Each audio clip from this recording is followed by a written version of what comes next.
Hello students, welcome to Biomentors classes online. Today we are going to discuss the next topic in our chapter ray optics and optical instrument. और आज के lecture में बेटा हम लोग theory नहीं numerical discuss करने वाले हैं। बेसिकली आप सभी लोगों की इच्छा थी कि भैया पहला लेक्चर एक थियरी पे, सर इतना फॉर्मूला हो गया है तो उससे रिलेटेड न्यूमेरिकल करवा दो। हालांकि मेरी इच्छा थी कि मैं कुछ और थियरी पार्ट्स को कवर करूं और फिर न्यूमेरिकल करवाऊं, लेकिन आपकी इच्छा का सम्मान करते हुए मैं चाहता हूं कि भैया लेक्चर नंबर 12 जो है अपना, ये अभी न्यूमेरिकल वाला लेक्चर हो जाए, ठीक है। हालांकि बीच में मैं एक आध जगह थोड़ा बहुत थियरी के बारे में थोड़ा सा बताऊंगा, बस 2-3 मिनट की। और अब हम लोग अपने रे ऑप्टिक्स के न्यूमेरिकल वाले लेक्चर को स्टार्ट करते हैं, ठीक है।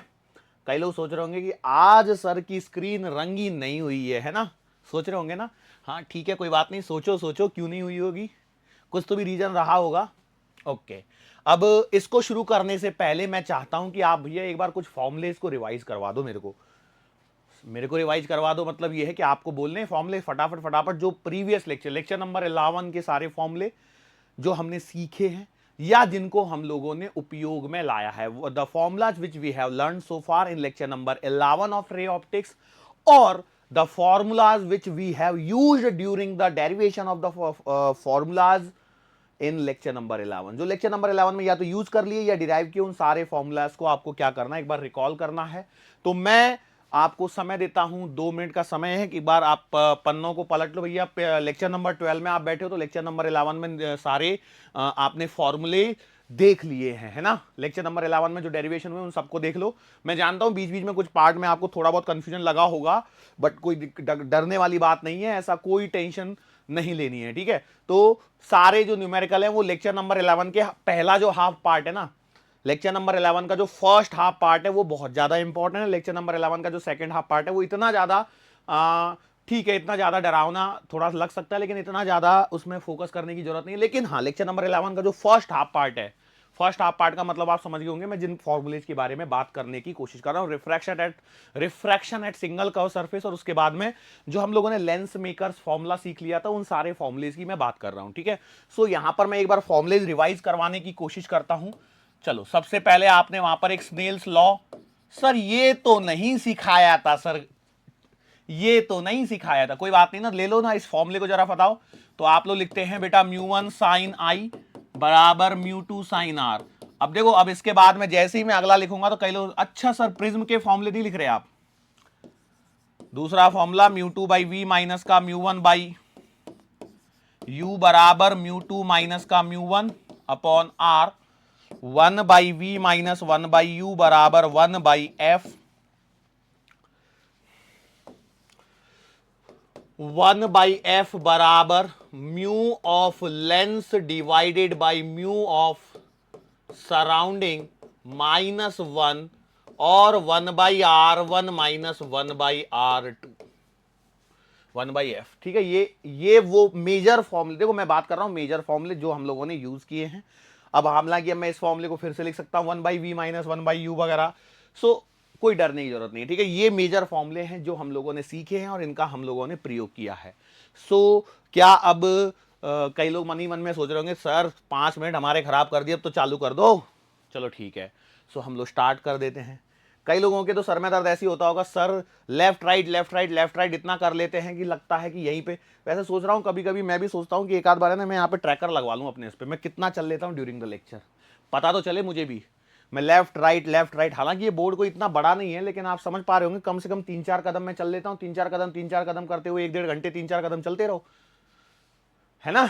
चलो ठीक है, सर ऐसा क्यों करते हो, नहीं तो पता लगा, देखो सोचो मेरे सामने कोई नहीं बैठा है, सोचो मेरे सामने कोई नहीं बैठा और मैं पढ़ाए जा रहा हूं, पता लगा मैं ही सो गया, तो अपने आप को जागृत रखने के लिए, अपने आप को अवचेतन से चेतन अवस्था में रखने के लिए मैं थोड़ा सा वॉकिंग शॉकिंग कर लेता हूं बेटा यहाँ पे, है ना। चलो, so the very first question is coming over here and it is your test. देखो जैसे ही क्वेश्चन को आप देख लो, पहले तो क्वेश्चन को देख लो, ठीक है। सर 2 मिनट साइड हो जाओ ताकि हम लोग ये स्क्रीनशॉट तो ले लें। चलो भैया मैं आपके साइड में हो गया हूं, अब मैं नहीं दिख रहा हूँ, है ना सर, आपकी रिफ्लेक्शन दिख रही है, शेडो दिख रही है, चलो कोई बात नहीं, स्क्रीनशॉट ले लिया, क्वेश्चन को पढ़ो। अभी क्वेश्चन क्या बोल रहा है, देखो मैं नहीं जानता आज का लेक्चर कितना बड़ा होगा, जब तक है जान हम लोग पढ़ते रहेंगे, है ना। लेक्चर लेते रहूंगा जब तक कोशिश करूंगा। अब कितने न्यूमेरिकल होंगे, हो सकता है 1 घंटे में 10 ही न्यूमेरिकल हो सकता है 5 ही हो, बट वो सारे न्यूमेरिकल कुछ ऐसे हैं जो आपके सारे कॉन्सेप्ट्स को क्लियर करने के हिसाब से लिए गए हैं। ठीक है, चलो, तो figure shows N irregular block of material of refractive index √2. A ray of light strikes the face AB as shown in the figure. मतलब एक डायग्राम आने वाला है आपके सामने, अभी आया नहीं है, बट वो क्या है, वो एक इरेगुलर ब्लॉक है जिसका मटेरियल का रिफ्रैक्टिव इंडेक्स √2 दिया है। ठीक है, हिंदी मीडियम। अब क्या हो रहा है, उसके फेस ए बी पर एक लाइट की रे आके इंसिडेंस होती है, आपतित होती है। After refraction it is incident on a spherical surface CD। Refraction हुआ, रिफ्रैक्शन के पश्चात ये उस, क्या बोलते हैं उसको, क्या लिखा है, स्फेरिकल सरफेस पर जाके पहुंची है। Of radius of curvature 0.4 metre, मतलब 40 centimetre, and enter a medium of refractive index 2√2 to meet PQ at E।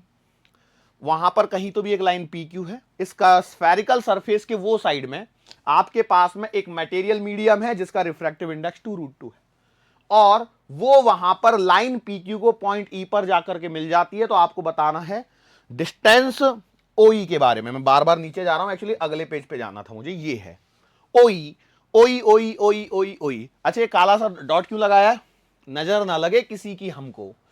Okay, so diagram देख लिया फटाफट। So your time starts now. Okay, चलो फटाफट 2 मिनट का समय ले लीजिए और फटाफट से इसको सॉल्व कीजिए। ठीक है, अब आपको समझ में आ गया होगा मैंने सारे फॉर्मूले रिवाइज क्यों करवा दिए एक बार। तो देखो यहां पर क्या हो रहा है, this is the ray of light, ray of light बोलते हैं ना, हाँ, रे ऑफ लाइट ये यहां से आई, इसकी चाहत थी कि ये इधर कहीं चले जाए, लेकिन क्या हुआ, देखो यहां पर म्यू बराबर 1 है, इसका मतलब यहां पर एयर प्रेजेंट है, यहां पर रिफ्रैक्टिव इंडेक्स √2 है, और इसके आगे इधर में म्यू बराबर 2√2। सर 2√2 कुछ ज्यादा बड़ा नहीं लिख दिया आपने? यस, मैं जानता हूं बहुत बड़ा हो गया, क्योंकि मेरी जो क्या बोलते हैं ये है ना फोटोशॉप वगैरह जो यूज कर, वो मेरे को इतना नहीं आता, तो जिसमें कोशिश करी मैंने जो भी एडजस्ट करके बन गया इतना सारा, क्योंकि इस 2√2 को ही भूल गया था मैं पहले, और बाद में जब डालने गया तो ये ऐसी सिचुएशन हो गई। ओके, चलो, तो ये सिचुएशन पे हमको मिल गया कुछ तो भी। अब हो क्या रहा है, इसने बोला है कि भैया रे ऑफ लाइट जो है वो यहां से गई, यहां रिफ्रैक्ट हुआ, रिफ्रैक्शन हुआ, फिर इस CD सरफेस पे पहुंची, और CD सरफेस से जाके वो वापस E पॉइंट पे पहुंच गई। ये कहानी का सारांश है। तो भैया देखो मैंने क्या बोला, यहां पर एयर है और यहां पर है, तो ये रिफ्रैक्शन तो हुआ, इतना तो तय है, और ये 1 है और ये √2 है, मतलब डेंसर मीडियम है, मतलब लाइट रे विल मूव, लाइट रे will move towards the normal या बेंड टुवर्ड्स द नॉर्मल। तो भैया ये नॉर्मल की तरफ आएगी, मतलब कहीं ऐसे। ठीक है, मुझे नहीं मालूम ये सीधी होगी, टेढ़ी होगी, क्या होगी, वो तो हम बाद में देखेंगे, लेकिन अब देखें तो सही यहां पे होगा क्या। तो भैया यहां पर एक एंगल ऑफ रिफ्रैक्शन आएगा। तो आप लोगों ने बोला सर जी ये तो सर बहुत आसान है, μ1 sin I बराबर μ2 sin R, and sir ji 1 into sine I कितना है 45 बराबर μ2 कितना है √2 इंटू साइन R। तो ये है सर जी 1/√2 बराबर √2 इंटू साइन R। इसके आगे का मैं सॉल्व नहीं कर रहा हूं, आपको समझ में आ जाना चाहिए। R is equals to 30 degree. क्यों, √2 इधर आएगा, 1/√2 इंटू 1/√2 कितना हो जाएगा, 1/√2 इंटू 1/√2 1/2 होगा, और 1/2 साइन के अंदर में 30 डिग्री की वैल्यू होती है, तो R बराबर 30 डिग्री। सर 30 कम 80 ज्यादा लग रहा है, कोई बात नहीं, मुझे दिख रहा है 30 है ये। ओके, चलो, तो 30 डिग्री कहां से लेते हैं ये बेटा, ये angle, all the angles are measured from the normal. Sir ये क्या हो गया है सर आपको, ये आप कैसी भटकी भटकी सी बातें कर रहे हैं आज।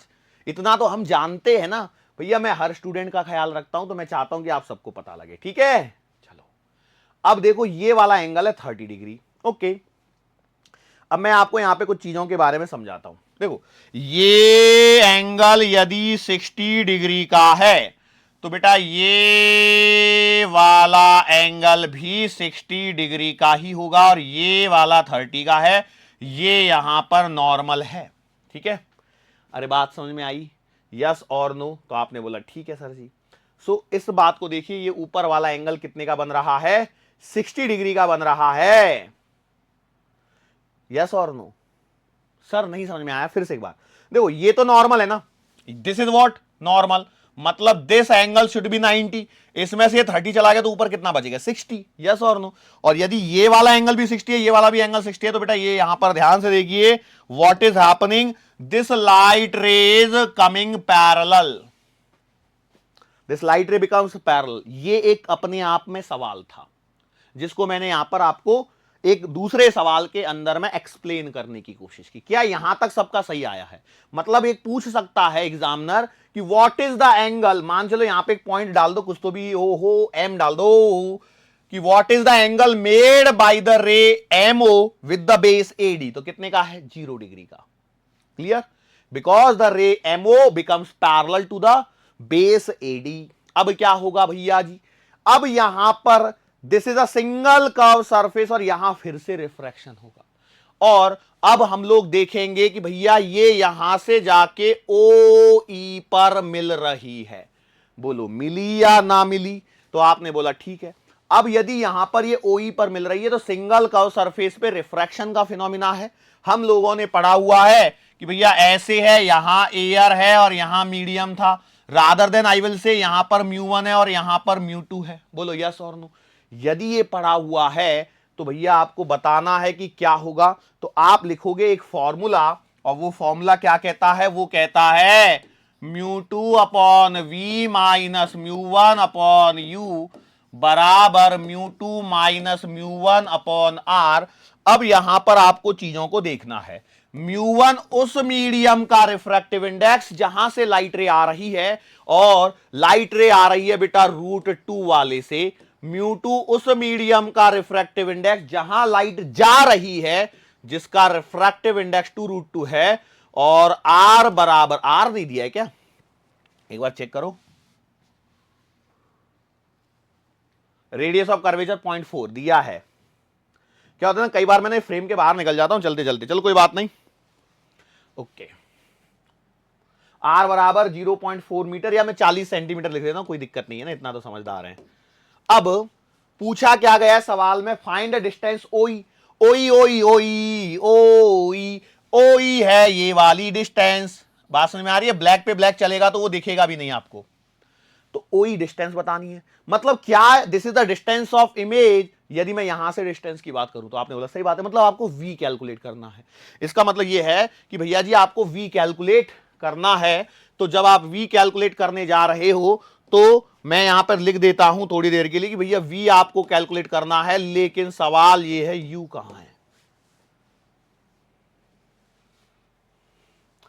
सर यू तो तब होता था ना, ये डिस्टेंस दे देते थे। सर ये डिस्टेंस ही नहीं दी, और सर देखो ये वाले बेस की साइड भी नहीं दी, ये वाली भी नहीं दी। अब सवाल करें कैसे? एग्जामिनर जानता है कि भैया क्या गलती होगी।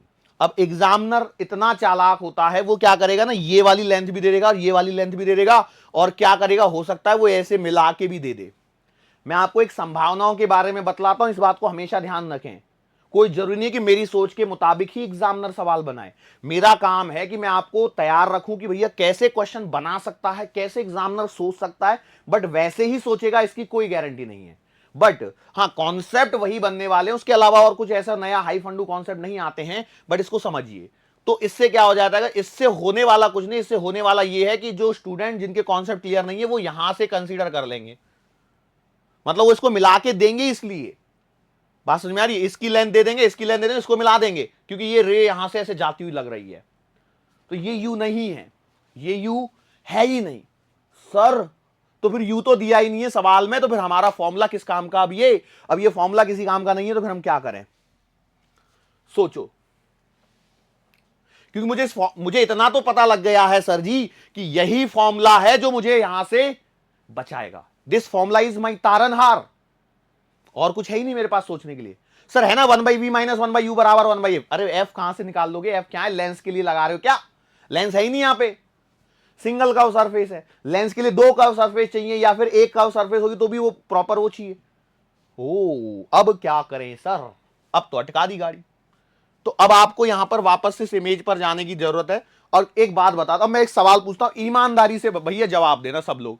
मुझे ये बता दो कितने लोगों को मालूम है कि यू क्या है? You is the distance of object. Sir हमें मालूम है। आंसर बता दो, यू की जगह मैं क्या लिखूं? कितने लोगों ने सही सोचा था इन्फिनिटी है? ईमानदारी से हाथ खड़ा करना, कितने लोगों ने सही सोचा था कि इन्फिनिटी है यू बराबर? जितने लोगों ने यू बराबर इन्फिनिटी सही से सोच लिया था, मैं बोलूंगा यस बेटा आपके कॉन्सेप्ट क्लियर है। अब जिन लोगों ने नहीं सोच पाए थे वो सर खुजा रहे होंगे, सर सर क्या करें? Recall the concept. This light ray is parallel to the base, yes और नो? तो भैया इस वाली सरफेस पर रिफ्रैक्शन हो रहा है and light ray is parallel, मतलब लाइट रे पैरेलल कब होती है? When it is considered that object is placed at infinity.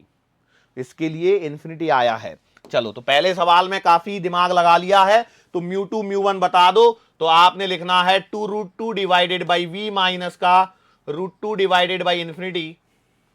Wow, 2√2 minus का √2 डिवाइडेड बाई आर। आर कितना दिया गया बेटा? 0.4 दिया गया है, तो सॉरी हाँ 0.4 मीटर दिया गया, 40 सेंटीमीटर। प्लस या माइनस? प्लस या माइनस? जिस लाइट रे उधर जा रही है तो ये प्लस हो जाएगा, तो आप इसे 40 लिख सकते हैं।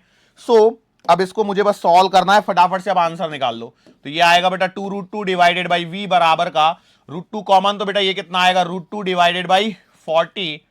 सो इट एम्प्लाइज वी बराबर आपको मिल रहा है 80 सेंटीमीटर। वी बराबर आपको कितना मिल रहा है? 80 सेंटीमीटर। दैट्स इट, खत्म सवाल।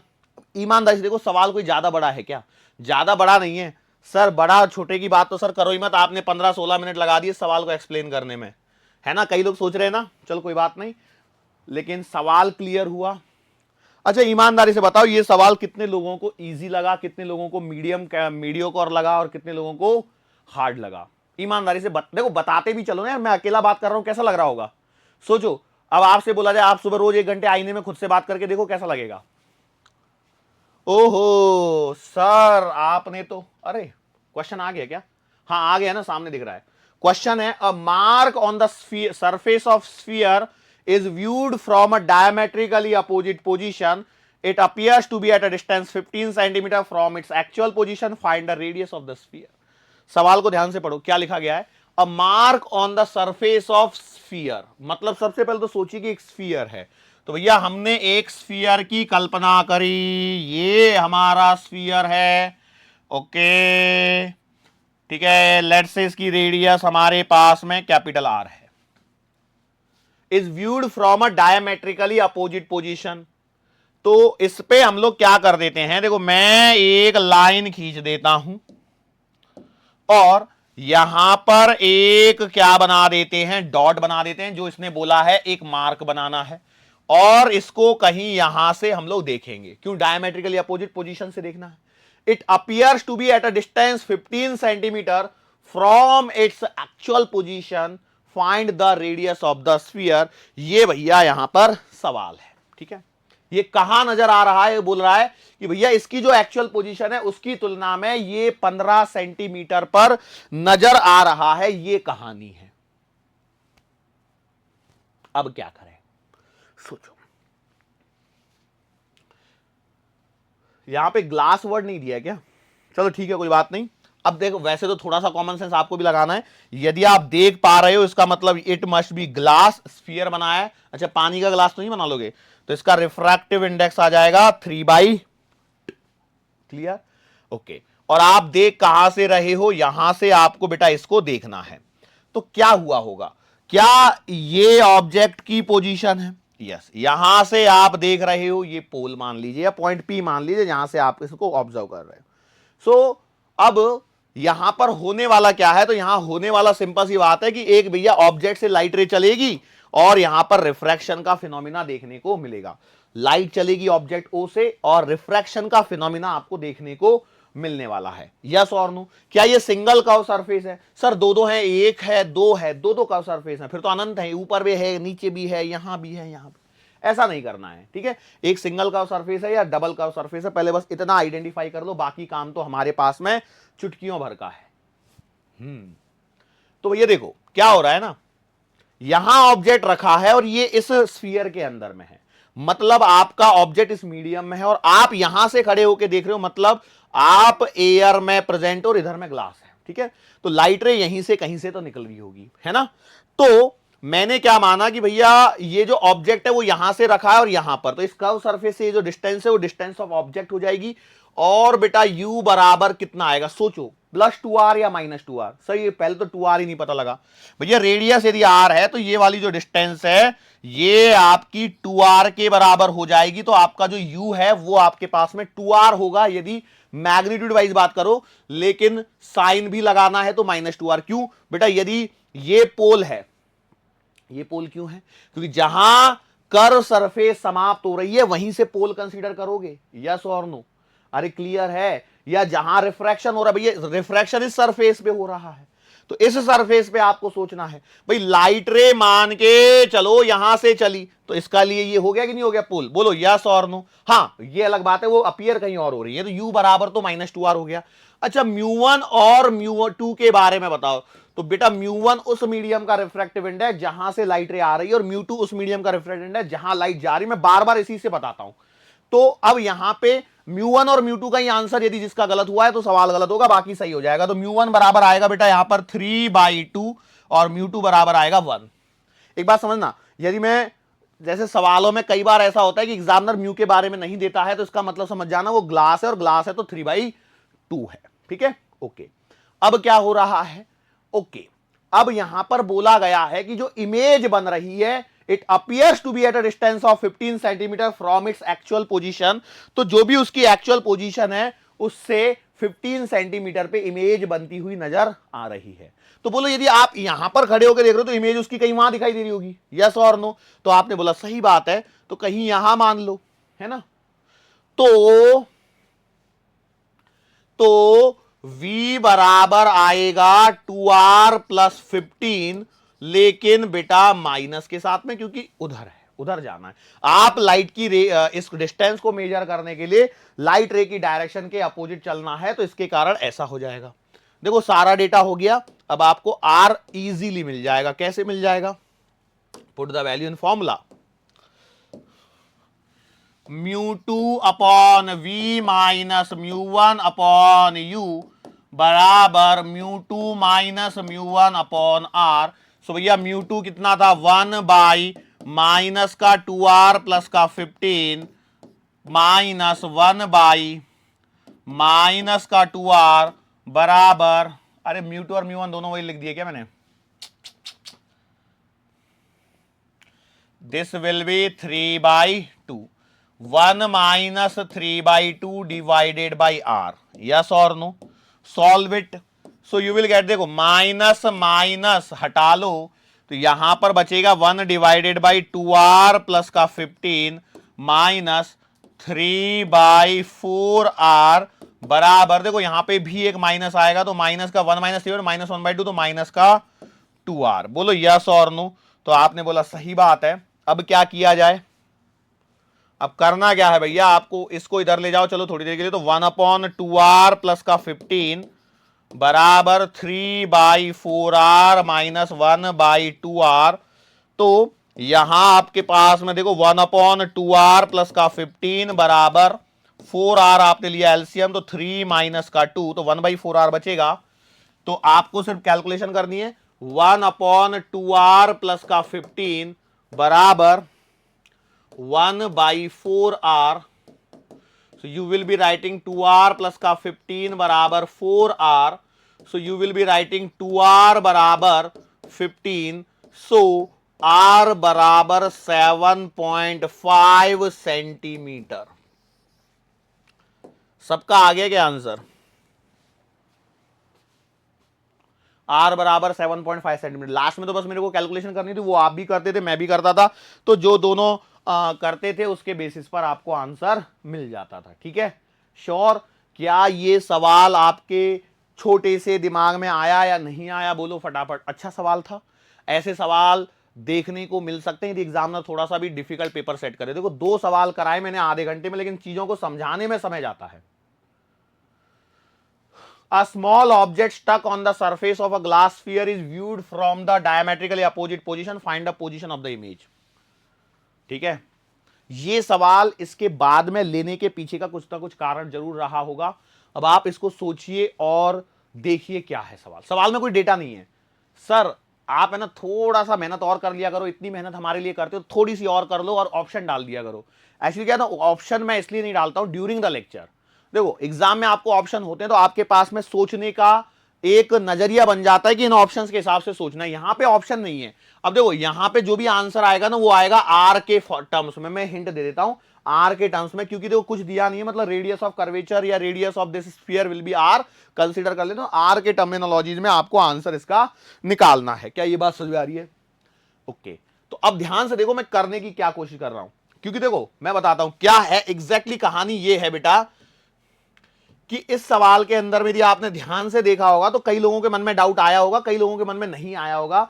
वो समझिए क्या है कि मैंने क्या बोला कि ये जो v बराबर है ना वास्तविकता में -2r-15 है ना, क्योंकि देखो ये आपका 2r+15 है। इसका मतलब ये है कि मैं मान रहा हूं कि इमेज कहीं यहां पर है, मैं मान के चल रहा हूं इमेज कहीं यहां पर है, तो ऐसा कुछ तो भी हुआ होगा, है ना।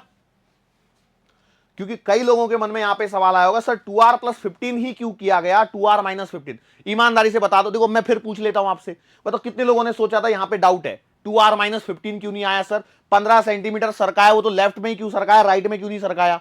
तो अगली बार इस सवाल का आंसर देने के लिए सोचिए, मैंने क्या बोला, यहां पे ऑब्जेक्ट स्टक कर गया और यहां से आप देख रहे हो, है ना, तो 15 सेंटीमीटर शिफ्ट हुआ, तो उधर ही हुआ है ना। क्यों उधर हुआ, इधर क्यों नहीं कर रहे सर? 2r-15 कर लो। अब देखो सोचो 2r-15 करोगे तो हालांकि आंसर हमारा 7.5 आया, तो 7.5 रेडियस आ गई तो 15 हो गई, ये डायमीटर 15 मतलब यहीं पे दिख गई क्या, है ना। पॉइंट तो सर ये तो आंसर आने के बाद का पॉइंट है, आंसर आने से पहले हमारे दिमाग में तो ये चीजें स्टक थी ना। तो उसका आंसर देने के लिए हम लोग बढ़े हैं बेटा अगले क्वेश्चन की तरफ, और ये रहा आपके सामने, किधर गया, ये रहा। मैंने क्या बोला, आर के टर्मिनोलॉजीज में आंसर निकालना है, फटाफट निकाल के दिखा दो कैसे करना है, क्या करना है। A small object stuck on the surface of a glass sphere is viewed from the diametrically opposite position. Find the position of the image.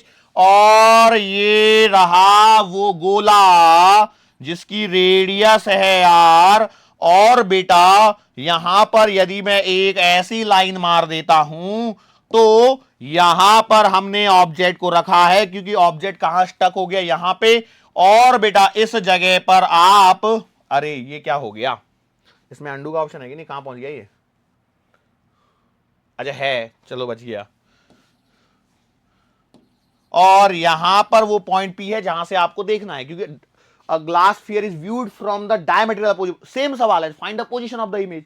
तो अब आप देखिए सारी चीजें वही हैं, यहां पर म्यू बराबर 3/2 और यहां पर एयर, यहां पर भी एयर, सब चीजें वही हैं। अब बस यहां पर देख लो क्या कैसे होगा, ये है, सोचो चीजों को लिख दोगे तो काम हो जाएगा। देखो सिंगल रिफ्रैक्शन होने वाला है, क्योंकि यहां पर ऑब्जेक्ट रखा है, यहां से लाइट रे जाएगी और एक रिफ्रैक्शन के बाद में पहुंच जाएगी। μ1 है, μ2 है, u है, v है, और r तो r के टर्मिनोलॉजी में आंसर चाहिए, ठीक है। तो बता दो मुझे जिनका ये सब सही आ जाएगा, v तो आपको निकालना है, ये तो मैं पहले बता देता हूं। एक तो आंसर मैंने दे दिया, r बराबर r है, उसमें भी कोई दो राय नहीं है, ठीक है। अब प्लस या माइनस वो सब आपको बताना है, μ1 μ2 पहले आइडेंटिफाई कर लिए। μ1 उस मीडियम का रिफ्रैक्टिव इंडेक्स जहां से लाइट रे आती है। देखो बार बार इसी चीज को मैं बोलता हूं, इससे क्या होता है ना, आपके दिमाग में फिट हो जाएगा अब ये बात। μ1 उस मीडियम का रिफ्रैक्टिव इंडेक्स जहां से लाइट रे आ रही है, और μ2 उस मीडियम का रिफ्रैक्टिव इंडेक्स जहां लाइट जा रही है। तो इसका मतलब है सर जी μ1 बराबर 3/2 और μ2 बराबर 1, क्योंकि ग्लास से एयर में लाइट जा रही है। देखो ऑब्जेक्ट कहां रखा है, ग्लास में ही है, ये स्टक हो गया है, वो कॉर्नर पे चिपक गया है, बात समझ में आ रही है। और u क्या है, डिस्टेंस ऑफ ऑब्जेक्ट कितना है, 2r है। अब यहां पर प्लस माइनस साइन को जरा देख लो, तो ये देखो यहां पे खड़े होके मेजरमेंट लोगे तो u बराबर आएगा -2r, और इसकी जो रेडियस है वो भी इधर ही मेजर हो जाएगी, मतलब ये भी -r। नाउ सिंपल सी बात है, यूज द फॉर्मूला। इतनी देर से एक ही फॉर्मूला हमारे काम में आ रहा है, और वो फॉर्मूला है बेटा μ2/v माइनस का μ1 अपॉन u बराबर μ2 माइनस का μ1 अपॉन r। बोलो यस और नो।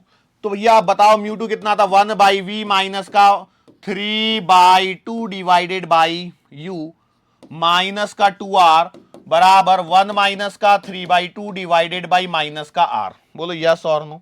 आपने बोला ठीक है सर जी। सो 1/v माइनस माइनस प्लस का 3/4r बराबर माइनस का 1/2r और एक और माइनस है ना, 1 माइनस 3/2 माइनस 1/2 माइनस माइनस नीचे आ जाएगा। ठीक है, सो बेटा ये हो गया आपके पास में प्लस का। So you are getting 1/v बराबर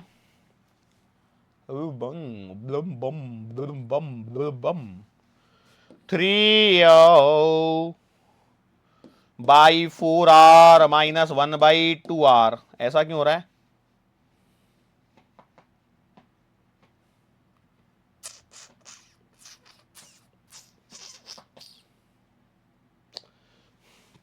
कोई गड़बड़ी तो नहीं कर बैठा मैं?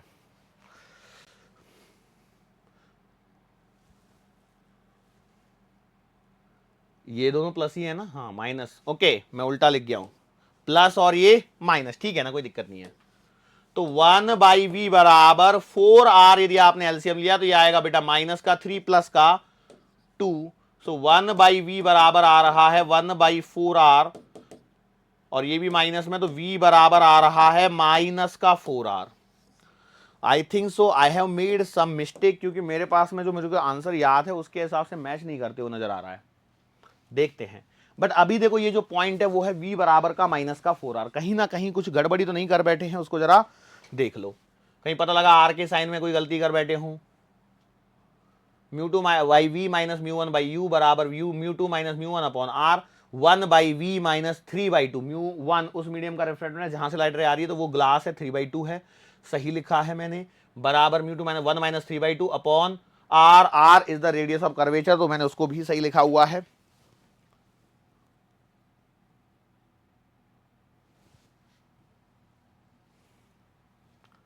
ओके ठीक है,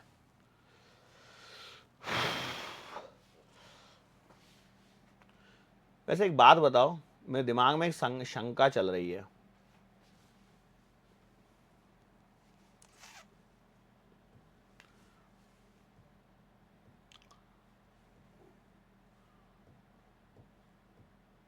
क्या हो गया इसमें? हाँ ठीक है, ओके, तो म्यू बराबर 3/2 मैंने यहां पर ले लिया है। हालांकि देखो क्या होता है ना,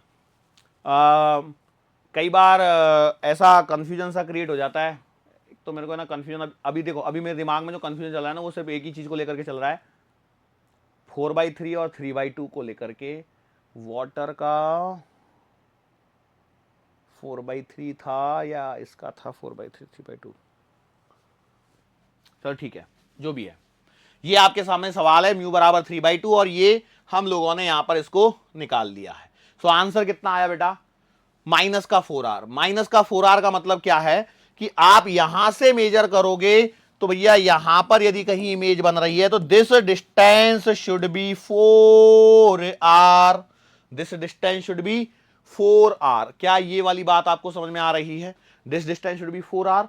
अब यहां से 2r इधर चली गई और वो उधर की साइड में जाके आपका इमेज बन गई है। Is it clear to you? Okay, आगे बढ़ते हैं। अगला सवाल आपके सामने यहां पर आ चुका है। सवाल है, a hemispherical portion of the sphere of a solid glass sphere of radius r is silver to make the inner side reflecting. सवाल को ध्यान से पढ़ना भैया, सवाल बहुत ही इंपॉर्टेंट है। ये इंपॉर्टेंट है मतलब क्या है, यहां से आपका एक कॉन्सेप्ट तैयार होगा और जो कॉन्सेप्ट आपको आगे चल के काम आने वाला है। सर जी ऐसा क्या कॉन्सेप्ट है? देखो तो सही, तब पता लगेगा। A hemispherical portion of the surface of a solid glass sphere, मतलब यहां पर आपके पास में एक सॉलिड ग्लास का स्फीयर है, ठीक है, जिसकी रेडियस क्या है? r है, ओके, और इसमें से क्या गया है? Is silver to make the inner side reflecting. इसमें से हम लोगों ने क्या किया है, कुछ पोर्शन को हम लोगों ने रिफ्लेक्टिंग बनाने के लिए उसको सिल्वर कर दिया है। मान लो यहां से हम लोगों ने सिल्वरिंग वाली प्रोसेस कर दी, तो ये वाली जो अंदर की साइड है वो क्या हो गई? रिफ्लेक्टिंग बन गई। An object is placed on the axis of the hemisphere eight a distance 3r from the centre of the sphere.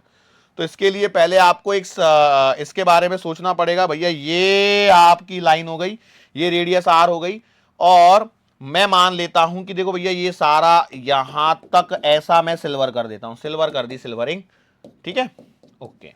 और इस सेंटर से बेटा 3r डिस्टेंस पर कहीं एक ऑब्जेक्ट मैंने रख दिया है।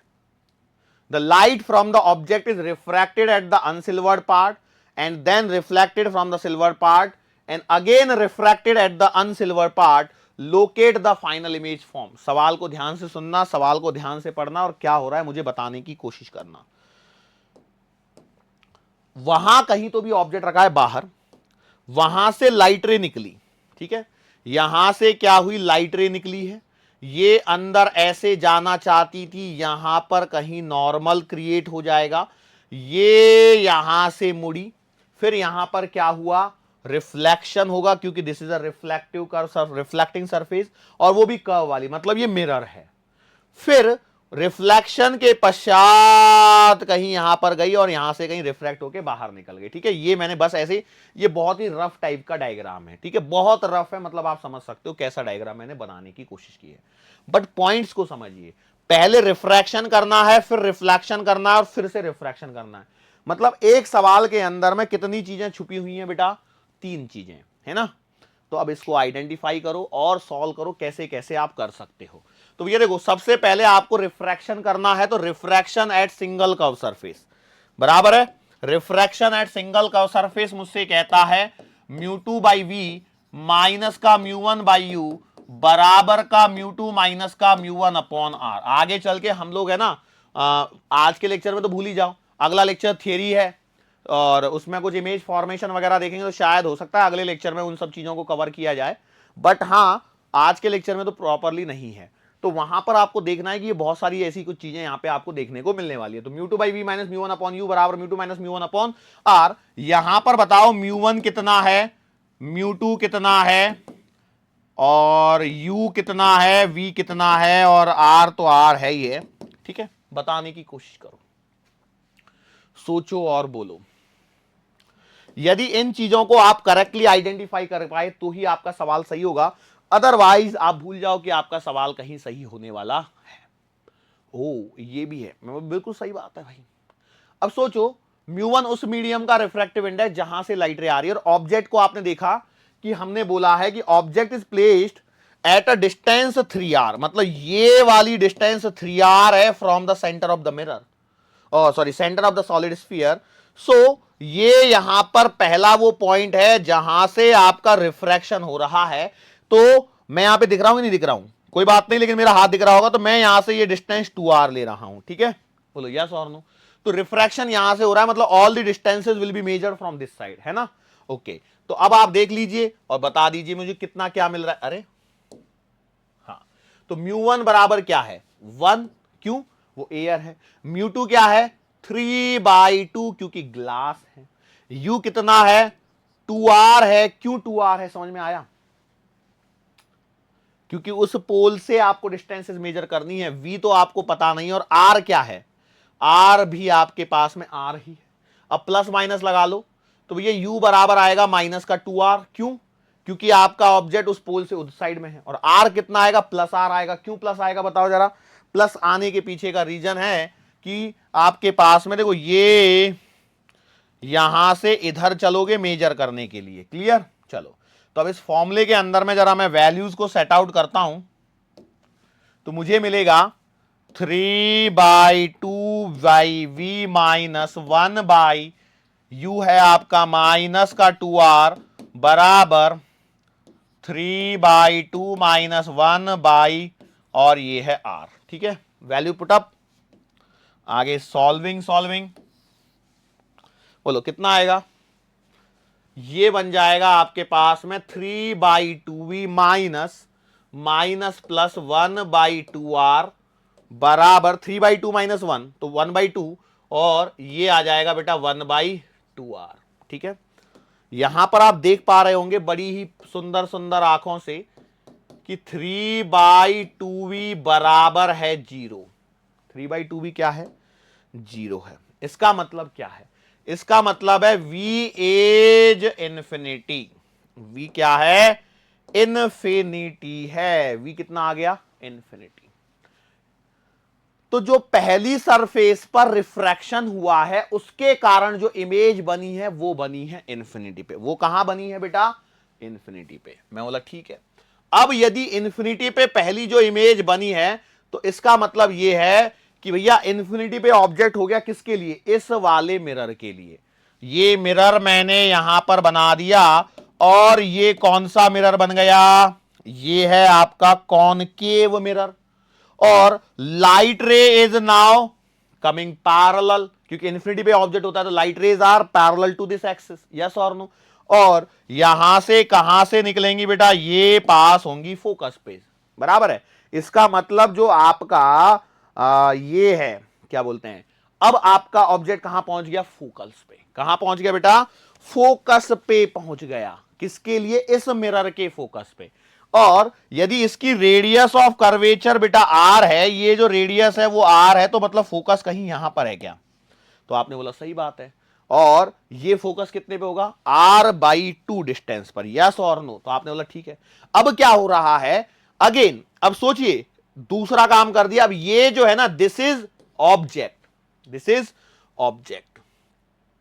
मतलब ये है कि यदि आप ध्यान से देखो आपके पास में, तो ये आपके पास में गोला, गोले के मैंने कर दिए 4 टुकड़े, और 4 टुकड़े करने के पश्चात भैया यहां पर अभी आपका एक ऑब्जेक्ट रखा है जो r/2 डिस्टेंस है यहां से। ये आपकी डिस्टेंस है r। और अब इस बार लाइट रे कहीं यहां से निकलेंगी और यहां पर अभी आपका होगा रिफ्रैक्शन। बराबर है? यस और नो? सवाल थोड़ा गंभीर टाइप का लग रहा होगा। सर सवाल गंभीर नहीं लग रहा, आप जरूर गंभीर लग रहे हैं। भैया गंभीर मैं थोड़ी हूं, गौतम है गंभीर। तो μ1 बराबर μ2 बराबर u बराबर v बराबर r बराबर, बताओ। देखो यही सवालों का पैटर्न है और कुछ नहीं है इन सवालों में। μ1 उस मीडियम का रिफ्रैक्टिव इंडेक्स जहां से लाइट रे आ रही है। तो देखो यहां पर इस जगह आपको रिफ्रैक्शन देखने को मिल रहा है। इसका मतलब यह है कि μ1 है आपका 3/2 और μ2 1 हो गया। u क्या है? Distance of object. तो भैया देखो आपकी लाइट रे अब यहां से आएगी और यहां से आप देखोगे, इसको मेजर करने के लिए आपको लाइट रे के उल्टा चलना है। मतलब बेटा माइनस का कितना हो जाए? r प्लस का r/2, 3r/2। v तो आपको बताना है और r क्या हो जाएगा? आपको लाइट रे उल्टा चलना है, मतलब माइनस का r। ठीक है, बोलो बंधु। सर हमेशा बंधु, थोड़ा भगिनी के बारे में भी तो सोचो। चलो कोई बात नहीं। μ2 माइनस μ1 फॉर्मूला लिखूंगा एक बार और। चलो लिख देता हूं, μ2/v माइनस μ1 बाई यू बराबर μ2 माइनस μ1 अपॉन r। यस और नो? लिखो यहां पे 1/v minus 3/2 divided by minus का 3r/2 बराबर 1 minus 3/2 divided by r, sorry minus का r। पुट करो और सॉल्व करो। सो देखो यहां पर क्या होगा? माइनस माइनस तो ये प्लस होगा 1/v प्लस का। बेटा ये से 2 से 2 को काट लो, 3 से 3 को काट दो, तो ये आएगा 1/r बराबर 1 माइनस 3/2 मतलब माइनस 1/2 और ये आ जाएगा 1/2r। सो यहां से देखो 1/v बराबर 1/2r माइनस का 1/r। ये आपका आंसर बनते हुए नजर आ रहा है। एलसीएम लोगे तो आएगा 2r, 1 माइनस 2 तो माइनस 1/2r। सो बेटा यू आर गेटिंग v बराबर माइनस का 2r डिस्टेंस। अच्छा ये माइनस की 2r डिस्टेंस कहां पर है बेटा, जरा बता सकते हो क्या? माइनस 2r कहां से मेजर करोगे? इस जगह से -2r। -2r का मतलब बताओ कहां? भाई लाइट रे अब इधर से आ रही है तो आपको इधर जाना है, मतलब 2r मतलब बेटा यहां पर। बोलो यस और नो? ओ क्या ये सवाल कुछ ऐसा नहीं लग रहा है? देख लो, हो सकता है लगभग 45 मिनट का समय हो गया और मैंने 3 ही सवाल डिस्कस किए, लेकिन ये तीनों सवाल आप देखिए अपने आप में बहुत ही सारे कॉन्सेप्ट मिक्स करवा दिए इन सवालों में। इससे ज्यादा डिफिकल्ट अब एग्जामिनर क्या सवाल पूछेगा?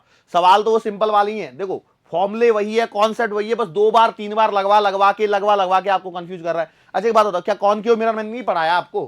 पढ़ा रखा है, बस उसको इसमें मिक्स करा दिया। ये चीज आगे चल के फिर से आएगी लेंसेस और उसमें, तो ध्यान रखना है मैं किस प्रकार से चल रहा हूं आगे।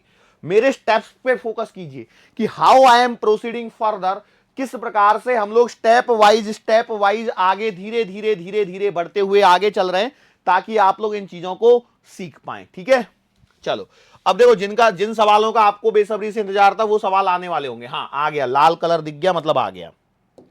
सवाल ये है, find the focal length of the lenses made of glass and placed in air. ये है भैया आपका सवाल। सर कहां है, मैं बता देता हूं। ये ऐसा आपको दिया गया है, R बराबर 20 सेंटीमीटर और R बराबर 30 सेंटीमीटर। ठीक है, ये सेम सवाल मैं रिपीट करवाऊंगा। बताओ, ये है आपका पहला सवाल, सॉल्व इट और tell me. Yes, solve it and tell me. देखो यदि ऐसा सिर्फ इतना सा सवाल लिख के आपको दे दिया है तो जनरली ये होता है कि हमारी लाइट रे लेफ्ट से आती है, ये जनरल है बेटा, ये क्या है, जनरल टेंडेंसी है। तो अब इसमें आपको बस फॉर्मूला भर लिखाना होता है और बोला क्या है, प्लेस इन एयर मतलब μ1 तो 1 हो गया। तो अब यहां पर फोकल लेंथ निकालनी है, तो बेटा 1/f बराबर, अब आप जानते हैं mu of lens divided by mu of surrounding minus का 1/r1 माइनस 1/r2। बोलो यस और नो। तो अब क्या होगा भैया, R1 क्या है, वो उस सरफेस का रेडियस ऑफ कर्वेचर जिस पे लाइट रे पहले गिर रही है, तो ऐसा करने पर ये हो जाएगा। तो आप लिखोगे 1/f बराबर, ये म्यू आएगा सीधा सीधा 3/2 माइनस का 1। अच्छा सर इसका मतलब लेंस का म्यू 3 है और सराउंडिंग का 2 है? ऐसा नहीं है, क्यों बावले हुए जा रहे हो? ये लेंस ग्लास का बना है तो ग्लास का रिफ्रैक्टिव इंडेक्स 3/2 है और सराउंडिंग एयर है, इसलिए नीचे 1 है तो 3/2 डिवाइड बाई 1 को 3/2 लिख दिया। और सर ये -1, अरे फॉर्मूला का है 1/r1 माइनस r2। ये सबसे इंपॉर्टेंट पॉइंट होते हैं, R1 R2 को आइडेंटिफाई करना। ओके, तो हो सकता है एग्जामिनर कई बार है ना इसमें एरो वेरो बना के दे देता है, कई बार एरो नहीं भी बनाता है, तब आपको सचेत रहने की जरूरत है। तो भैया ये आपका R1 होगा और ये आपका R2 होगा। ध्यान सुनना, मैंने क्या बोला, ये R1 वो है जिसपे लाइट रे पहले गिरती है और R2 वो है जिसपे लाइट रे बाद में गिरती है। अच्छा ये सब चीजें थिन लेंस के लिए होती हैं। तो सर मोटा लेंस आएगा तो अब क्या करेंगे? रुको तो सही, तसल्ली रखो, धैर्य रखो, सारा करवाऊंगा, आज ही करवाऊंगा। तो देखो R1 को मेजर करने के लिए बेटा R1 का रेडियस इधर से इधर में मेजर करोगे क्योंकि इसका सेंटर इधर होगा C1 और ये बेटा C2 इधर होगा। तो अब आप सोचो R को मेजर करने इधर जाना है, जिस डायरेक्शन में लाइट जा रही उधर जाना है, तो वो प्लस होगा, तो मतलब 1/20 माइनस 1 और R2 बेटा इसके लिए आपको इधर जाना पड़ेगा, मतलब आपको लिखना पड़ेगा 1/30। बोलो यस और नो। तो जरा फटाफट से एक प्यारी सी कैलकुलेशन मुझे दे दीजिए। तो 1/f you are getting 3/2 minus 1 मतलब 1/2 इंटू एलसीएम आएगा 60। ध्यान रखना ये माइनस माइनस प्लस, तो ये आएगा 3 प्लस हो जाएगा 3 दूना 6 प्लस का 2। तो 1/f बराबर 5 डिवाइडेड बाई 2 इंटू 60, 5 से काटो, 5 का 1/24। सो f बराबर 24 सेंटीमीटर आ गया है। माना मैं इससे संतुष्ट नहीं हूं, ऐसा हो जाए लाइट रे इधर से आए। यही सवाल है और क्या है? आपको क्या लगता है कोई हाई फंडू सवाल आने वाले क्या? कुछ नहीं है, यही सवाल है। सवाल को सुनो, ये सवाल तो है ना मेरे पास, मैं इसमें कहां टेंशन ले रहा हूं। देखो अगला सवाल, मान के चलो ये है 20, ये है 30 centimetre, light ray coming from this side. तो अब क्या लिखोगे? तो आप लिखोगे 1/f बराबर म्यू माइनस 1, तो 3/2 माइनस का 1, ये तो एज इट रहेगा, 1/r1 माइनस 1/r2 पे फोकस करना है। तो इस बार देखो यदि लाइट रे आपकी इधर से आ रही है तो बेटा R1 बराबर 30 हो जाएगा और R2 बराबर 20 हो जाएगा, प्लस की माइनस वो दिखो। तो अब देखो इधर से लाइट रे आ रही है और इसको मेजर करने के लिए आपको इधर जाना है, तो ये आ गया 1/30 बराबर है क्या, -1/, अब देखो ये वाला आपका R2 का काम करेगा और आपको इसको मेजर करने के लिए उल्टा चलना है, मतलब देखो सारा डेटा सेम है, तो F बराबर 24 सेंटीमीटर ही है। सवाल समझ में आया? ओ 3/2 -1 1/30 + 1/20, किधर से भी जाओ कोई फर्क नहीं पड़ा। मतलब ये हो गया कि भैया आपकी लाइट रे इधर से आए चाहे इधर से आए, आपका फोकल लेंथ तो सेम ही निकल के आ रही है, कोई फर्क नहीं पड़ा। कब? जब ये बाई कॉन्वेक्स लेंस था। कौन सा लेंस था ये? बाई कॉन्वेक्स लेंस था। यस और नो? क्या ये सवाल समझ में आया आप लोगों को? क्या ये सवाल समझ में आया? ओके, मैं मान लेता हूं कि ये सवाल आपको समझ में आ चुका है। ठीक है, श्योर, क्लियर है? आगे बढ़ता हूं, एक और सवाल हम लोग लेते हैं। ठीक है, कैसा सवाल ले लूं बताओ? हम लोग ले लेते हैं प्लानो कॉन्वेक्स। लो इसके लिए करके दिखाओ जरा, फटाफट से, फटाफट से करके दिखाओ।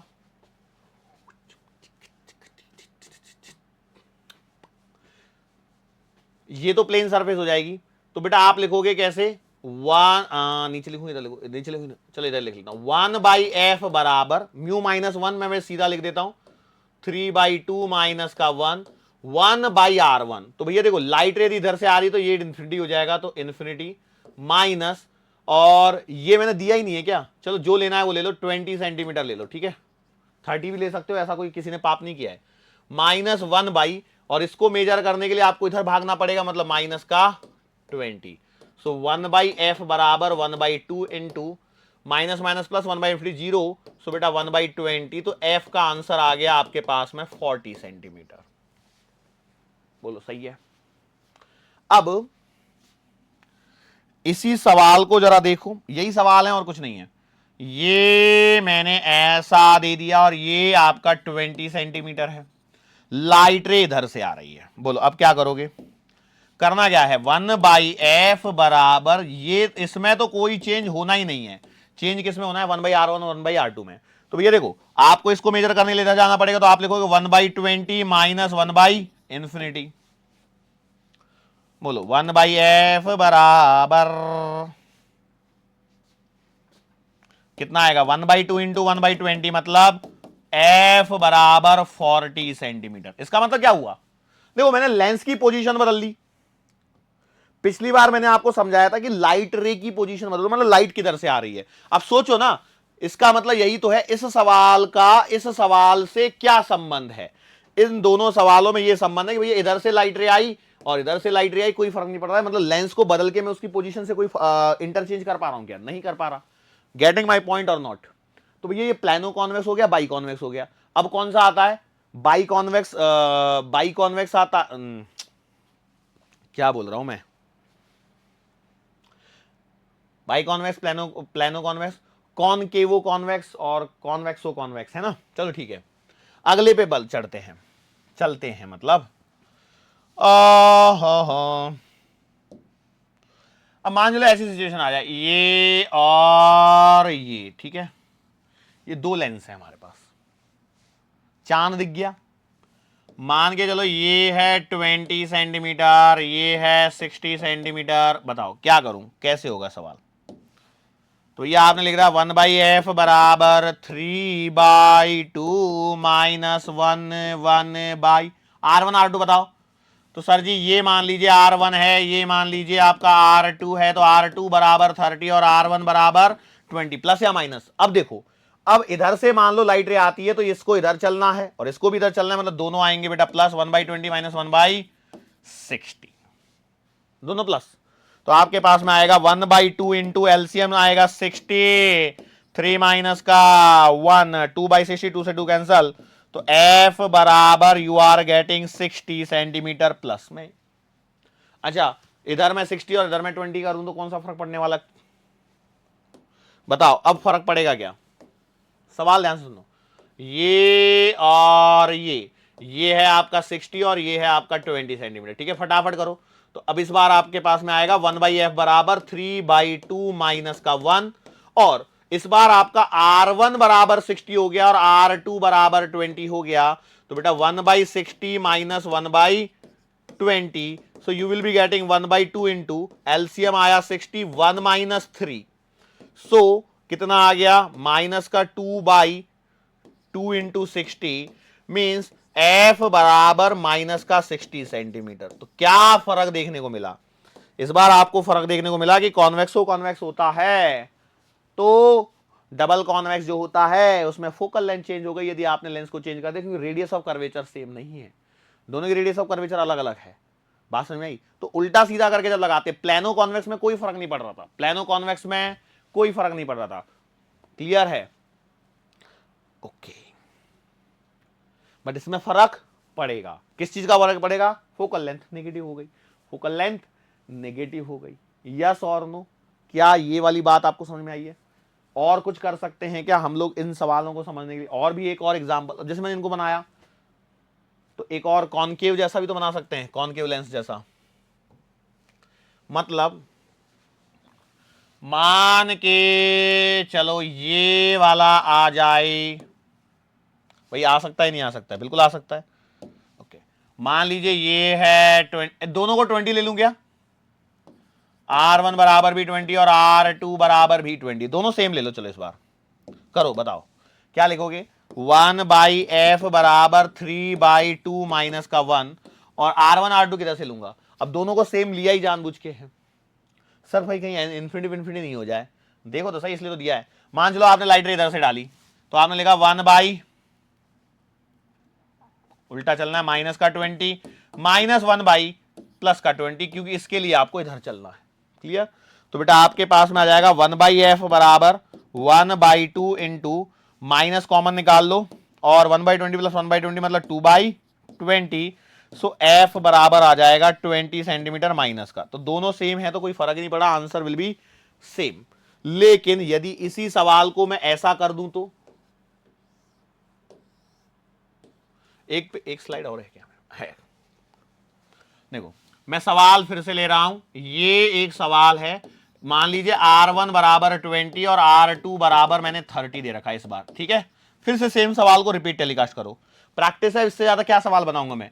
1/f बराबर 3/2 माइनस 1, म्यू माइनस 1, 1/R1। तो ध्यान से देखना, तो R1 कितना हो जाएगा? -20 माइनस 1/, और ये वाला प्लस होगा क्योंकि इसको मेजर करने के लिए आपको इधर चलना, ध्यान दे, इसको मेजर करने के लिए इधर चलना है तो प्लस होगा क्योंकि you are moving in the direction of light. So बेटा 1/f बराबर 1/2 इंटू, माइनस बाहर निकाल लो, और बेटा 20 और 30 का एलसीएम 60, और ये 3 प्लस का 2, 5/60, ओहो 12 पंजे 60, और f बराबर आ गया माइनस का 24 सेंटीमीटर। सवाल को देखिए, और यदि मैंने ऐसा किया होता तो सर जी क्या होता? R1 बराबर 30 और R2 बराबर 20। सर डेटा तो बदल लो, कष्ट कर लो। ऐसे आते ना मन में सवाल तुम्हारे भी। मैं कई बार तो लोग स्टूडेंट को लगता होगा जो हमारे मन में चल रहा होता है सर उसी को बोल देते हैं, लेकिन करते नहीं है। 3/2 माइनस का 1, अब देखो लाइट इधर से आ रही है तो क्या हो जाएगा? 1/-30 माइनस 1/20। क्या फर्क पड़ रहा है इन दोनों डेटा में? कोई फर्क नहीं पड़ रहा है। तो जब एक सिमिलर काइंड ऑफ मिरर होता, सिमिलर काइंड ऑफ मिरर बोला, सिमिलर काइंड ऑफ लेंस होता है तो उसको इधर उधर करके रख भी दोगे तो उससे कोई फर्क नहीं पड़ने वाला है। ये बात आपको समझ में आनी चाहिए। फर्क किसमें पड़ रहा था? वो वाला जो शेप था, चांद वाला जो शेप था, उसमें बेटा बहुत फर्क देखने को मिल जाता है। क्लियर? श्योर? आगे बढ़ूं मैं? लो भाई, अब देखो ये सवाल, बेसिकली ये सवाल दिया ही इसलिए है, वो 20-30 के ही सवाल है ये। देखो मैंने क्या दिया है, lenses are constructed by metal और रिफ्रैक्टिव इंडेक्स 3/2, मतलब ग्लास बोलने वाला था। The magnitude of the radia of the curvature are 27 37, find the focal length of possible lenses with the above specification. Possible कितने बना सकते हो? 4 बना सकते हो कि कुछ और बना लोगे, क्योंकि रेडियस ऑफ कर्वेचर दोनों चाहिए। तो भैया आप ऐसा कर सकते हो कि एक ऐसे ले लिया, एक ऐसे ले लिया, एक ऐसे ले लिया, एक ऐसे ले लिया, और कैसे ले सकते हो? देखो एक ऐसे ले लिया, ऐसे ले लिया, एक ऐसे ले लिया, और एक ऐसे ले लिया। ये होंगे ना 4, कुछ कुछ ऐसे ही। दोनों इधर मोड़ मोड़ दिए क्या मैंने? नहीं यार, इसको ऐसे नहीं बना सकता मैं, मतलब दोनों को मैं ऐसा कुछ तो भी मान लो, 4 कॉम्बिनेशन में बना सकता हूं। मतलब देखो, उन 4 कॉम्बिनेशन को समझना है तो आप इनको ऐसे समझने के बजाय ऐसे समझो कि मैंने R1 बराबर +20 ले लिया और R2 बराबर माइनस प्लस का 30 ले लिया। चलो, R1 बराबर प्लस का 20 ले लिया और R2 बराबर का माइनस का 30 ले लिया। R1 बराबर -20 ले लिया और R2 बराबर प्लस का 30 रहने दिया, और R1 बराबर माइनस का 20 ले लिया और R2 बराबर भी माइनस का 30 ले लिया। ये 4 कॉम्बिनेशन के अलावा कोई किसी के मन में और कोई कॉम्बिनेशन आ रहा है या नहीं आ रहा है? फटाफट सोचो और बोलो। ये 4 सवाल, जाहिर सी बात है आप समझ गए होंगे कि मैं तो करवाने वाला नहीं हूं, क्योंकि मैं ऑलरेडी करवा। अब देख, इसमें करना कुछ नहीं है बॉस। 1/f बराबर म्यू माइनस का 1, 1/r1 माइनस 1/r2। बोलो अब तो रट जाएगा यार फॉर्मूला। 4 सवाल और करोगे याद हो जाएगा फॉर्मूला। इससे ज्यादा कुछ नहीं है इन सवालों में, इससे ज्यादा कुछ भी नहीं है इन सवालों में। क्या ये वाली बात आपके पल्ले पड़ रही है या नहीं पड़ रही है, वही सबसे बड़ी परेशानी है। समझ गए तो बहुत अच्छी बात है, और नहीं समझ में आया तो मतलब मान लीजिए कि बहुत परेशानी है। अब देखो, मैंने साइन लगा दिया। इन चार से ज्यादा कोई कॉम्बिनेशन नहीं है। दिस इज योर होमवर्क, ये आपका गृह पाठ है, और आपको इन चारों के आंसर निकालने और आपस में मिलाने। बेटा होमवर्क मैं देता हूं तो ऐसा ही होमवर्क देता हूं, आपस में मिलाओ और बताओ ये situation number very first, very second, very third, ये आपका पहला सवाल, ये आपका दूसरा सवाल, ये आपका तीसरा सवाल, ये आपका चौथा सवाल। सर इसका होमवर्क चेक करोगे? बिल्कुल नहीं करूंगा। क्यों सर जी, आप अभी बड़े बच्चे हो।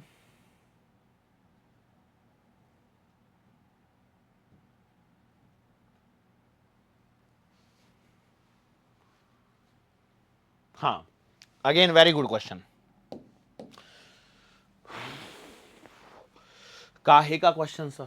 देखो, a thin lens of focal length plus 12 centimeter in air is immersed in water, what is the new focal length? एक सवाल, ये सवाल ऐसे ही दिया जाता है। सवाल में क्या बोला जाता है, एक फोकल एक लेंस है जिसको हमने पानी में डुबो दिया। मैं तो पानी दे रहा हूं, बाकी एग्जामिनर बहुत चालाक होते हैं, वो कुछ भी दे देते हैं और आपसे क्या बोल देता है कि भैया बताओ नई फोकल लेंथ क्या होगी, ये आपको बताना होता है। सवाल समझ में आया? क्या गिवन है?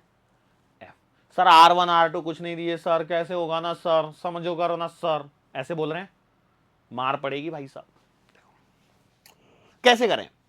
हम लोग जानते हैं 1/f इन मीडियम जो होता है वो लिखा जाता है mu of lens divided by mu of surrounding medium minus का 1/r1 माइनस 1/r2। बोलो यस और नो, आपने वो सही बात। अब यदि if lens is in air, lens in air, तो हम लोग क्या बोलते हैं भैया, म्यू सराउंडिंग बराबर 1। तो आपका ये जो, अरे चला नहीं, ये जो फॉर्मूला हो जाता है वो 1/f एयर बराबर म्यू माइनस 1, म्यू ऑफ जाहिर सी बात है लेंस, 1/r1 माइनस 1/r2 हो जाता है। कोई दिक्कत? So this is my equation number 1, this is my equation number 2। Put करो सॉल्व करो, पुट करो सॉल्व करो, तो आपको मिलेगा क्या, 1/f medium divided by 1/f air, ये बड़ा वाला डिनोमिनेटर का sign, mu of lens divided by mu of surrounding minus 1 whole divided by mu of lens minus 1। यहां पर बेटा 1/r1 माइनस 1/r2 भी आने वाले थे, जिनको मैंने यहां पे काट दूंगा अभी। बोलो यस और नो। तो यहां से आपके सामने एक प्यारा सा फॉर्मूला डिराइव होने वाला है, जिसको आपको याद रखना है। वो क्या है, f focal length of lens in air upon focal length of lens in medium बराबर mu of lens upon mu of surrounding minus का 1 whole divided by mu of lens minus का 1। बोलो समझ में आया? ये काम की चीज है, इस फॉर्मूले को याद रखना है। हालांकि मैं आपको बता दूं, मैं खुद भी ऐसे 2 बार डिवाइड करके निकाल लेता हूं बार बार, बट क्या है ना, मेरी डिवाइड करने की कैपेबिलिटी ज्यादा है, इसलिए मैं जल्दी कर पाता हूं। बट आप लोगों को सजेशन है, याद रख लेना, अदरवाइज आप ऐसे तो कर ही सकते हो। This is the method. अब बट ये एक आपके लिए क्या है, एक फॉर्मूला है। तो अब मैं इसको लिख सकता हूं एफ मीडियम बराबर F air into this terminology, है ना, कुछ ऐसे लिखवाऊंगा। तो अब देखो एफ एयर आपको तो 12 गिवन है, एफ मीडियम आपको निकालना है। म्यू ऑफ लेंस क्या है, ग्लास 3/2, और म्यू ऑफ सराउंडिंग कितना है 4/3, वाटर, है ना, यस और नो। तो आप लिखो 12 divided by f in medium बराबर mu of lens 3/2 upon 4/3 minus 1 upon 3/2 minus का 1।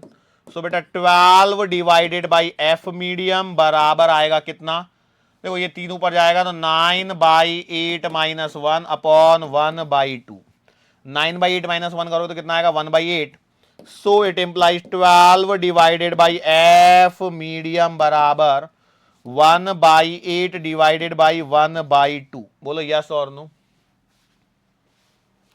डिवीजन यदि नहीं आ रहा है तो क्या करोगे, इसको कैसे लिखोगे, सबसे ऊपर जाएगा 2, सब इधर में आ जाएगा 8। तो 12 डिवाइडेड बाई एफ मीडियम बराबर 2/8।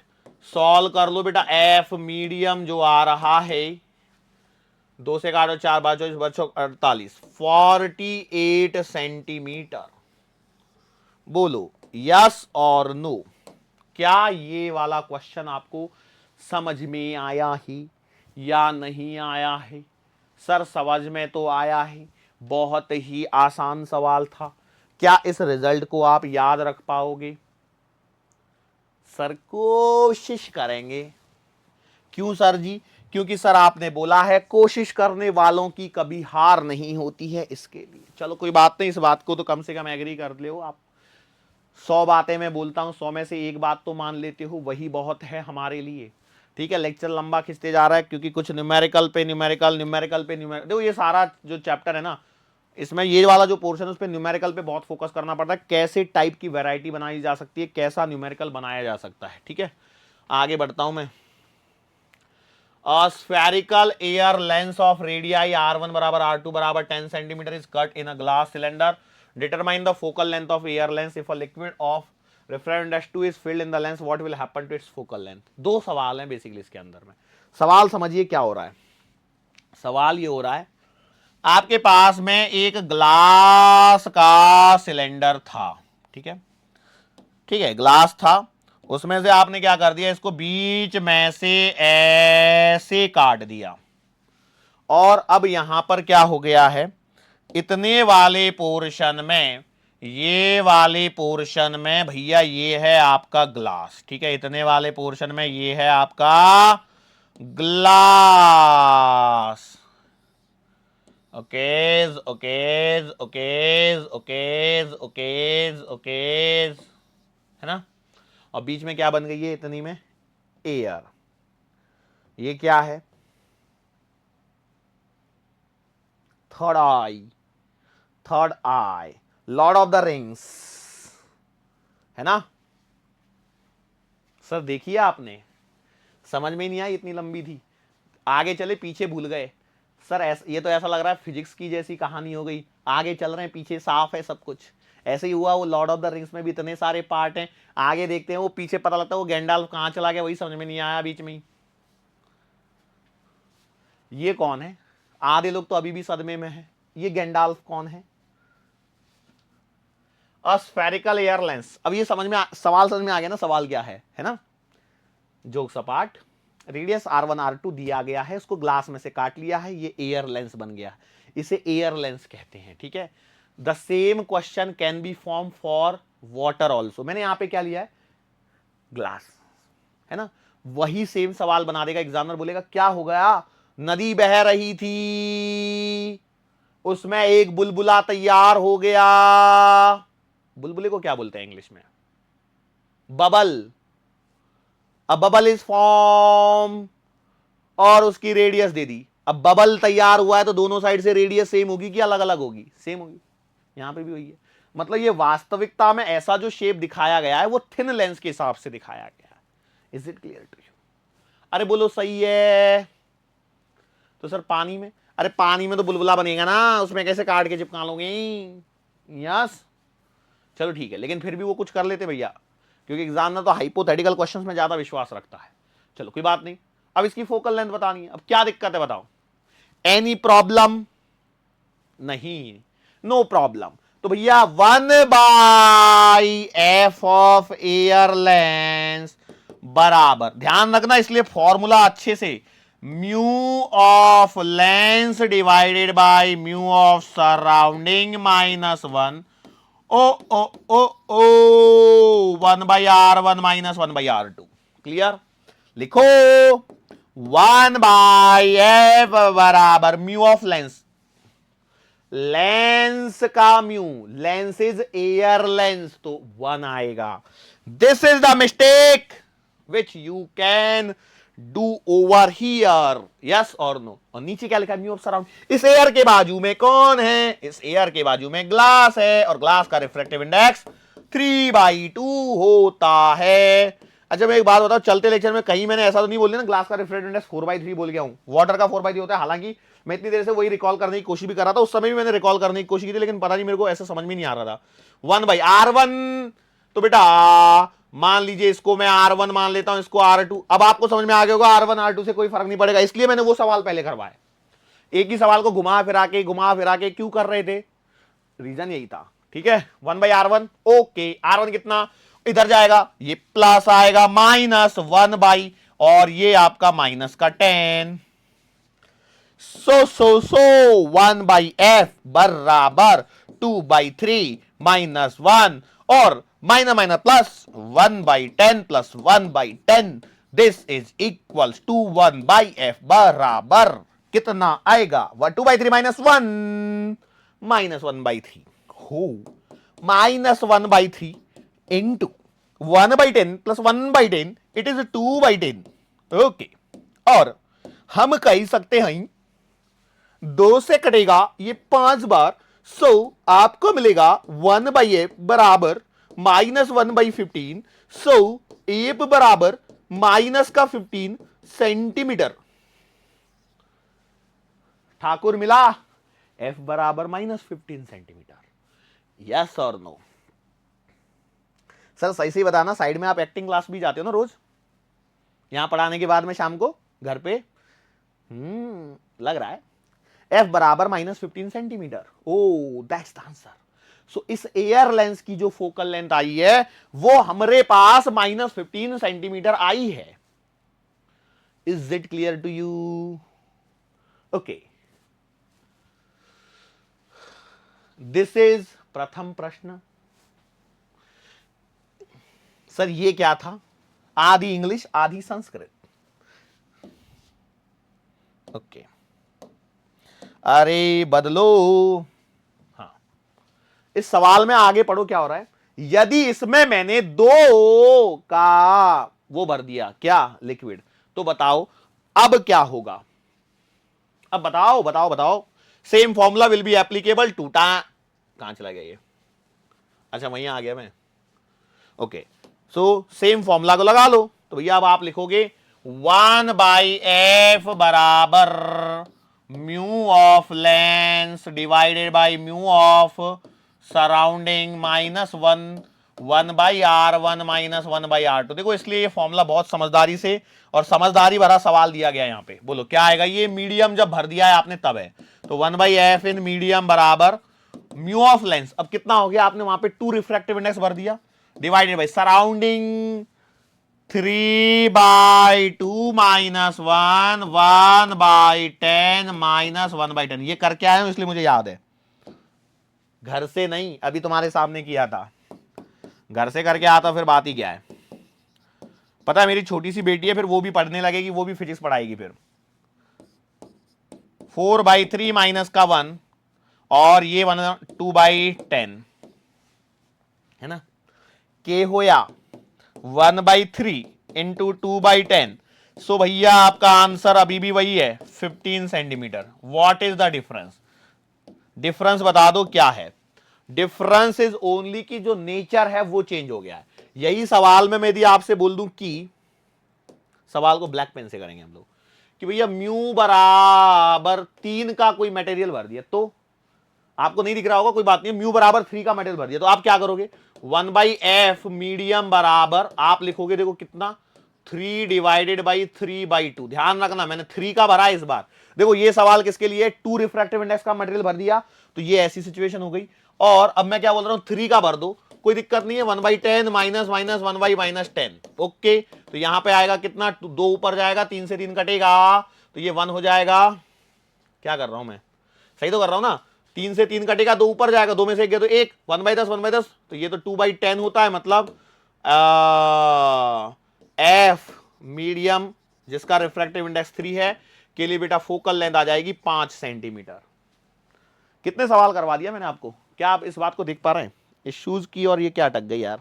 ओके, पैर के नीचे शूलेस आ गई थी, तो वो एकदम से क्या हो गई, डिस्टर्ब हो गई अपनी जगह से। शूलेस है ना, शूलेस क्या मतलब है? फीता बोल रहा हूं मैं, हिंदी मीडियम। मतलब शूलेस मतलब ये नहीं है कि शूज निकल के पैर से भाग गया। अब मैं भैया मैं जिम्नास्टिक तो हूं नहीं कि मैं पैर को ऐसे ऊपर करके दिखा दूं आपको कि पता लगा पैर सर से टच करा दिया, वो कर भी नहीं सकते। यस, अरे बोलो, ठीक है। कितने सवाल हो गए वैसे अब तक? मैं एक बात बताऊं, एक सवाल में 2-2 3-3 सवाल का एवरेज लेके करवाया मैंने लगभग लगभग, है ना। और ऐसे 5-6 सवाल करो। शुरुआत के 3 सवाल आपने एक ऑब्जर्व किया होगा, शुरुआत के 3 सवाल में 45 मिनट लगे थे, क्योंकि सिंगल कर्व सरफेस का जो रिफ्रैक्शन था उसके अंदर में सवालों के अंदर में सवाल थे, और वो एक सरफेस से रिफ्रैक्शन ना होते, रिफ्रैक्शन रिफ्लेक्शन फिर रिफ्रैक्शन करवा दिया, ऐसा भी सवाल करवा दिया मैंने। That was the most difficult type of question. जो सिल्वरिंग ऑफ लेंसेज वगैरह करते हैं ना हम लोग, आगे वहां पे फिर से काम आएगा वाला, फिर से काम आने वाला है। यस और नो? क्या ये वाली बात आप लोगों को समझ में आ रही है या नहीं आ रही है? ठीक है, समझ में आ गई। चलो एक बात मैं फिर से आपसे सामने एक चीज डिस्कस करना चाहता हूं। I am not able to recall it whether I have told you this formula और नॉट, और यदि हाँ तो ठीक है और ना तो कोई बात नहीं है। तो ठीक है, 10 मिनट आपके लिए मैं और ले रहा हूं। ये है μ1, ये है μ2, ये है μ3, ये है R1, ये है R2, और कहानी क्या है, फोकल लेंथ आपको यहां पर बतानी है। ठीक है, तो यहां पर क्या हो रहा है ना, वही सिंगल कर्व सरफेस वाला रिफ्रैक्शन के फंडे को आपको यूज करना है, और आपको एक फॉर्मूला डिराइव करके रखना है, और जिसको आपको बाद में यूज भी करना है। ठीक है, तो कैसे करोगे? मान लो आपने इधर में ऑब्जेक्ट रख दिया, ठीक है, इधर में यहां पे ऑब्जेक्ट रखा, इधर में यहां पे आपने ऑब्जेक्ट रखा, ये आपकी पहली सरफेस, ये आपकी दूसरी सरफेस, यहां से ऐसे रिफ्रैक्शन हो रहा है, तो आपने लगाया सर जी μ2/v' माइनस μ1/u बराबर μ2 माइनस का μ1 अपॉन पहली कर्व सरफेस है तो R1 है ना, और ये प्लस आएगा। फिर अब इस वाली सरफेस से रिफ्रैक्शन करा दो, जो लेंस मेकर इक्वेशन है वैसा ही कुछ तो भी करा रहा हूं मैं, तो क्या हो जाएगा, μ3/v माइनस का μ2/v', क्योंकि देखो अब इस सरफेस से जब रिफ्रैक्शन करा रहा होगा तो जो पहली ऑब्जेक्ट की इमेज बनेगी that will behave like an object equals to μ3 minus का μ2 अपॉन R2, और ये क्या आएगा, माइनस की प्लस, माइनस की plus.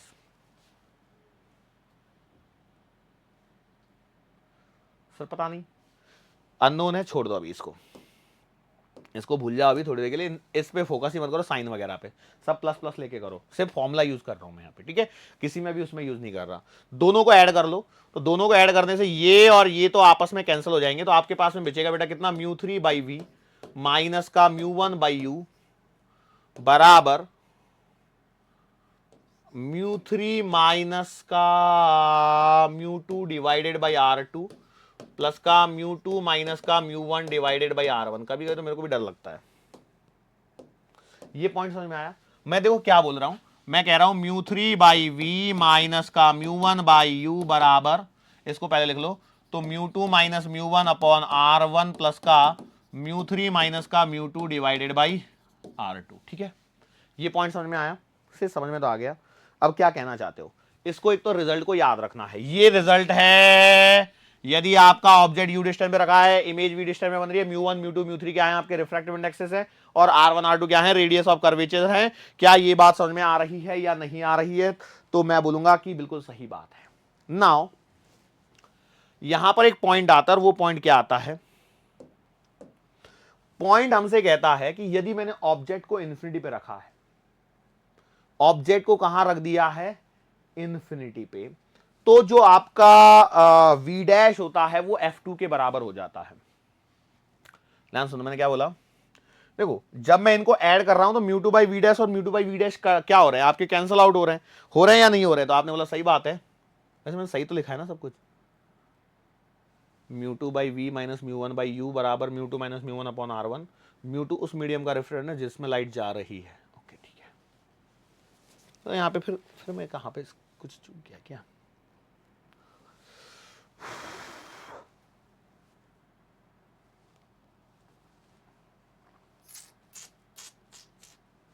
Okay let it B.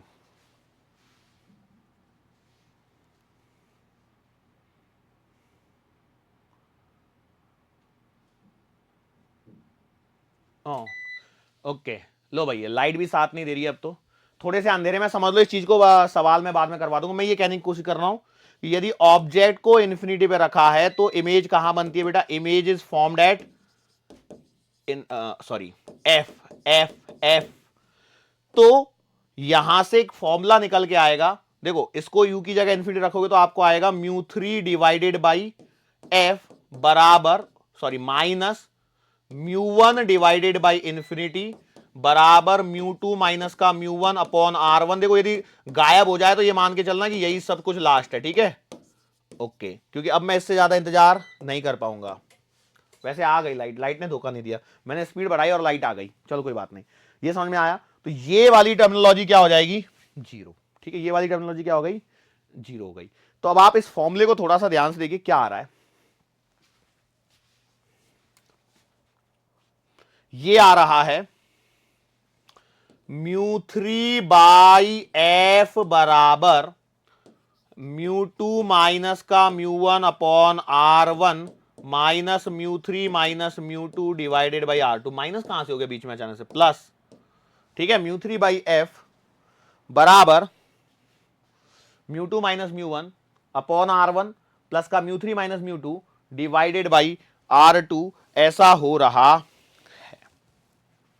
Clear? Yes और नो? क्या ये वाली बात आपको समझ में आ रही है? म्यू3 बाई एफ बराबर mu two minus mu one upon R1 plus म्यू3 माइनस म्यू2 अपॉन R2। ये काम का फॉर्मूला है जिसको आपको ध्यान रखना है। ठीक है, म्यू3 म्यू2 म्यू1 है, ऑब्जेक्ट म्यू1 में रखा है ना? तब ये चीज में यहां पर हम लोगों को ध्यान देना है। म्यू1 म्यू2 म्यू3 पे इससे रिलेटेड सवाल यहां पर बन सकता है। सर यस और नो? क्लियर है? तो मैं एक बार और लिखूं तो मैंने लिख दिया भैया म्यू3 अपॉन एफ बराबर mu two minus mu one upon R1 plus का म्यू3 माइनस म्यू2 अपॉन R2। ध्यान से देखो, एक सीक्वेंस चल रहा है। ये सब कुछ क्या चल रहा है? एक तरह से सीक्वेंस ही चल रहा है और कुछ भी नहीं है। मान के चलो यदि मैं ऐसा कर दूं कि म्यू1 को म्यू3 से रिप्लेस कर दे, मतलब कहानी को थोड़ा सा उल्टा कर दे, तो क्या हो जाएगा? तो होना वाला क्या है? R1 की जगह R2 आ जाएगा और R2 की जगह R1 आ जाएगा, मतलब लाइट रे उधर से आ जाएगी। और उधर से आ जाएगी तो फिर आप ऐसे करोगे कि म्यू1 बाई एफ करने लग जाओगे। लेकिन मैं बोलूंगा पहले आप इस फॉर्मूले को समझ लो। यहां पर इस फॉर्मूले को अच्छे से समझ लो। ये है आपका लेंस, ये है म्यू1, ये है म्यू3 और ये है म्यू2। ठीक है, और लाइट रे ऐसे जानी है, ये है R1 और ये है R2। ओके, यस और नो? यस और नो? तो भैया यदि आपका लाइट रे इधर से आ रही है तो आपको शुरू करना है म्यू3 बाई एफ बराबर, अब मैं क्या लिख रहा हूं? तो अब मैं लिख रहा हूं म्यू2 माइनस म्यू1 डिवाइडेड बाई R1 और प्लस का म्यू3 माइनस का म्यू2 डिवाइडेड बाई R2। बोलो यस और नो? इतनी देर से वही कर रहा हूं। लेकिन मान चलो यदि लाइट रे मैंने इधर से ले ली तो अब क्या लिखोगे? अब आप लिखोगे म्यू1 बाई एफ बराबर, ध्यान से देखो, लाइट रे इधर से आ रही है, ऐसे जा रही है, तो आपको क्या लिखना है? μ2 minus μ3 divided by R2 plus का, और वहां पर जब आप ले रहे होंगे तो आएगा μ1 माइनस μ2 डिवाइडेड बाई R1। चीजों को ध्यान से देखो और समझने की कोशिश करो। ये डिवाइड नहीं किया है, मैं बोला लाइट रे इधर से आ गई, μ3 साइड से आ गई, तो आप कैसे दिमाग लगाओगे, कहीं कंफ्यूज तो नहीं हो जाओगे। तो μ1 बाई एफ, मतलब जहां पे सबसे लास्ट में लाइट पहुंच रही है वो पहले आएगा, अपॉन में एफ बराबर μ2 माइनस μ3 और μ1 माइनस μ2। जब इधर से आ रहे थे तो क्या हो रहा था, μ2 माइनस μ1 और μ3 माइनस μ2 हो रहा था। क्लियर है, वही सारी चीजें हैं और कुछ भी नहीं है। अब इस चीज को यदि आपने समझ लिया होगा तो हम लोग क्या करते हैं, एक सवाल करते हैं यहां पर। किधर गया,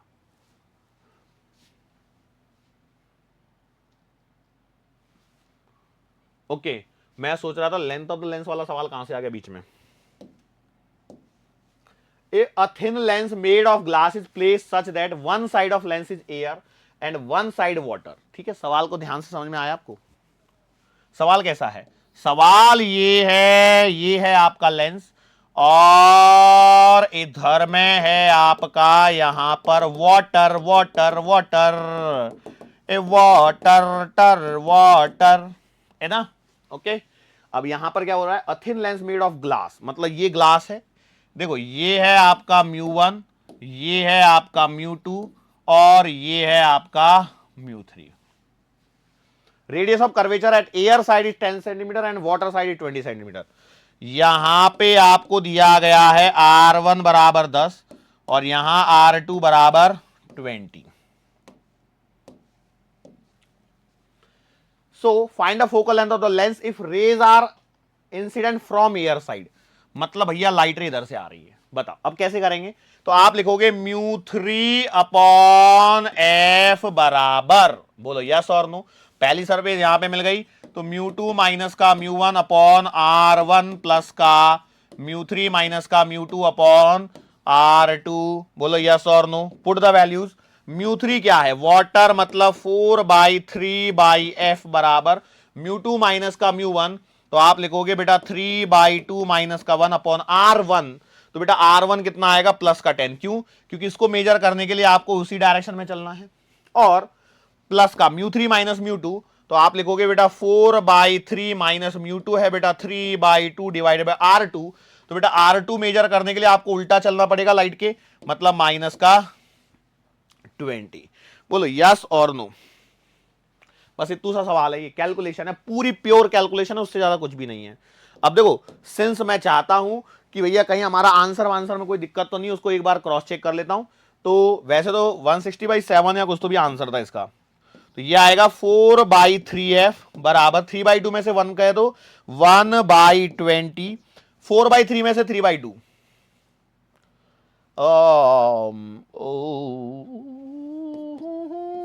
नीचे 6 दूना 120 माइनस का 120, माइनस साइन पहले से ये 3 दूना 6, 6 नीचे मल्टीप्लाई 120, 6 अच्छा 3 दूना 6, 2 चकू 8, 8 माइनस 2 3 8 9, तो प्लस 1/20 हो रहा है। कोई गड़बड़ी तो नहीं कर बेटा, तो ठीक है ना। तो आपके पास में मिल रहा है बेटा 4/3f बराबर 1/20 और प्लस का 1/120।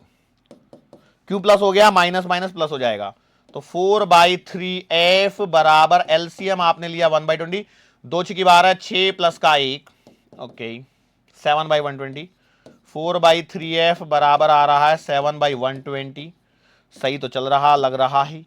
तो देखो 3 से काटोगे तो ये कटेगा 40 बार, 4 चौका 16, 4 चौका 16, 160, 7/160 उल्टा कर लोगे तो f बराबर 160/7। याद सही करा, यस और नो। This is 160/7। कब, जब लाइट रे इधर से इधर गई, लेकिन लाइट रे उधर से भी आ सकती है। मैंने सवाल में क्लियरली मेंशन किया 2 बार करना है ये सवाल, ठीक है, 2 बार करना है, मतलब करना है। देखो अच्छे अच्छे सवाल हैं सारे, कोई ऐसा एकदम, देखो एक बात होता है, हलवा सवाल कितने लगे, बहुत सवाल हलवा थे इसमें, है ना, थे कि नहीं थे। बट आप यदि करोगे सवालों को तो आपको अच्छा लगेगा, करोगे नहीं सवालों को तो आपको ऐसा लगेगा ये क्या चल रहा है। देखिए तो सही, सवालों को समझने की कोशिश कीजिए। सवाल आपको अपने अंदर से ये देंगे कि हाँ मैंने कुछ सीखा है आज के लेक्चर में, ठीक है। श्योर। अब उल्टा करके देखो, जब आप उल्टा करके देखोगे तो पहले तो आपको फॉर्मूला याद होना चाहिए। अब देखो ये दो सवालों से मुझे लगता है फॉर्मूला याद हो जाना चाहिए भैया। मैंने क्या बोला था, μ3/f बराबर है ना μ2 माइनस μ1/r1 प्लस का μ3 माइनस μ2/r2। अब देखो लाइट रे किधर से आ रही है बेटा, वाटर से, तो वाटर से आ रही है मतलब एयर आपका ये बन जाएगा, तो ये आ जाएगा 1/f बराबर। अब देखो इसको डायग्राम को थोड़ा सा तो यहां पे मुझे बनाना ही पड़ेगा।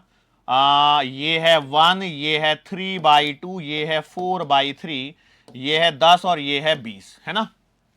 तो μ2 माइनस μ1 मतलब 3/2 माइनस 4/3, तो आपने लिखा 3/2 माइनस का 4/3 अपॉन R1। तो देखो लाइट रे यदि इधर से आ रही है और आपको मेजर करने के लिए भी इधर जाना है, मतलब ये आएगा प्लस का 20 प्लस μ3 माइनस μ1, तो बेटा 1 माइनस का 3/2 डिवाइडेड बाई R2 को मेजर करने के लिए लाइट के उल्टा जाना है, मतलब माइनस का 10। यस और नो। तो अरे this is the last question बेटा फॉर द लेक्चर, फटाफट करो इसको। 3/2 माइनस 4/3 करेंगे इस बार, तो ऊपर का एलसीएम 6 आएगा, 6 दूना 120 हो गया, है ना, 6 दूना 120 हो गया, 2 3 अच्छे 3 नाम दिया 9, 3 दूना 6 माइनस का 8 प्लस का 1 माइनस 3/2, तो बेटा ये माइनस माइनस प्लस 1 बाई और माइनस का 20। कैसे हो गया समझ में आया, माइनस 1/2 माइनस, दिमाग मत लगाओ, है ना, पता लगा उसमें भी दिमाग लगा दिया। देखो नीचे है माइनस का 10 और ऊपर है माइनस का 1/2, ठीक है, अब तो खुश।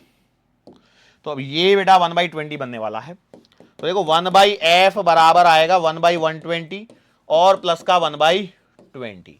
सो it take the LCM, LCM तो 120 आएगा, ये आएगा 1 प्लस का 2 6 12, 7/120। बोलो यस और नो। अब यहां पर देखिए f बराबर 120 डिवाइडेड बाई 7 सेंटीमीटर, ठीक है। आंसर में फर्क आया है कि सेम रहा है, आंसर में फर्क आया है कि सेम रहा है। पिछला आंसर कितना आया था, 160/7, 160/7 पहला, फर्स्ट केस का आंसर था 160/7 और सेकंड केस का आंसर है 120/7।